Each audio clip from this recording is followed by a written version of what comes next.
no justice. It's been just over 17 months since Danny's been murdered. There has not been no justice at all. A petition drive is underway in Ramsey County to recall the state's attorney. Signatures are being collected by the father of a man who was killed by a Devils Lake police officer nearly a year and a half ago. He's upset because the state's attorney didn't charge the officer who pulled the trigger. Valley News Team's Joshua Peguero spoke to the man and the prosecutor and has our story. Terry Fuller is knocking on doors near his Devils Lake home to get people to sign his petition. He just started and he says he's not having much luck. Pretty quiet in there. Fuller says he hopes his effort will lead to a new Ramsey County state's attorney. Let the citizens decide if she deserves to keep her job. That's all I'm saying. Let the citizens decide. He's upset that Brandon Potts was not prosecuted. Potts was a Devils Lake police officer when he shot his son Daniel last July. Until I get justice, I'm going to keep plugging away at this. Danny deserves justice. He was unarmed. He was injured laying on the ground. Potts was eventually fired in February after 10 years on the force and is suing the city for wrongful termination. Fuller says he has about a year to collect 1,300 signatures in order to call for a new election for state's attorney. And he set a lofty goal of getting that number in about a month. The state's attorney, Carrie Agotnis, was not available to speak on camera, but said in a statement that these decisions are often difficult and not always popular, but are the result of the investigations, evidence, and the law. If that's true what she said, why is the FBI still looking at it? That should have been a done deal a long time ago. Fuller says he does not want to hear it. He lost his 27-year-old son. Here's my son that I'll never spend Christmas with again. Here's my family. Minus one now, thanks to the Devils Lake Police Department. He says he's hoping the community is on his side on this issue. In Devils Lake, Joshua Peguero, Valley News Live. The Federal Bureau of Investigations continues to look into the officer-involved shooting, but there's no timetable on when they'll be done.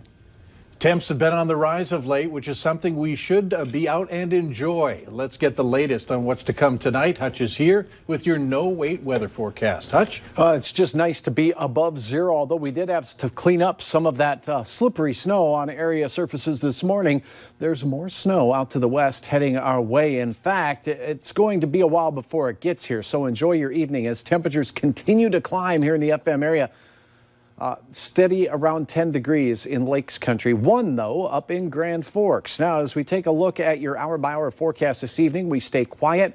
It's going to be in the overnight when our snow chances increase. So for many of us, as we head to work in the morning, there will be some snow falling. I'll have details on how much you can expect as well as how long the snow lasts into your Friday. I'll have details on that, and we'll have a look toward your weekend outlook as well here in just a few minutes. All right, thanks. Moorhead police are searching for a man involved in a stabbing. It happened at the Moorhead Public Library a couple of hours ago. Police say two men were fighting over a bike when the victim was stabbed in the hand. The suspect took off on foot toward Fargo, but they don't believe there's a threat to the public. Investigators are trying to determine what happened surrounding the death of a man near Argosville, North Dakota. He was found dead in his truck late this morning. Although there wasn't an official missing persons report filed, authorities say friends had been looking for the man for a few days. The friend was able to coordinate with OnStar to try to locate his vehicle, and in doing that, came to this location where he discovered the victim. Sheriff Johnner says that the man's cause of death is still unknown, but adds he doesn't believe anyone in the area is in danger. An autopsy will be performed to determine the exact cause of death. An update now to a story we first told you about yesterday. Troopers say the man they found slumped over in his vehicle has died.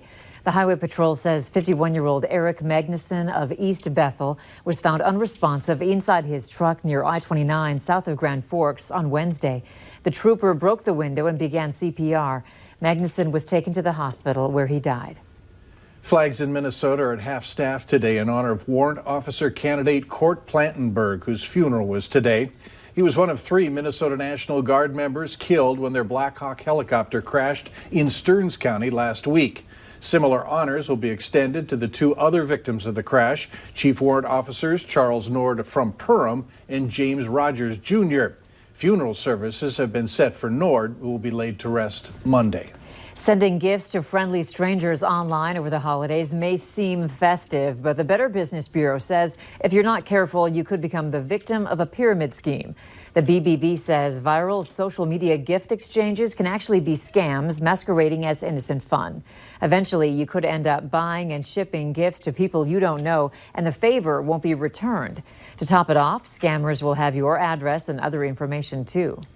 There's another scam, this one targeting college kids. The BBB says scammers promise to pay college students up to $350 a week for simply driving around with branding wrapped onto their cars. All the students have to do then is deposit their check, the first check from the scammer, then withdraw some of the money to send to a specialist who can put the ads on their car. Well, it turns out that the check is fake and the money they sent to the specialist, that disappears. A tough day for several drivers. North Dakota troopers say they saw crashes and slide-offs due to slick roads.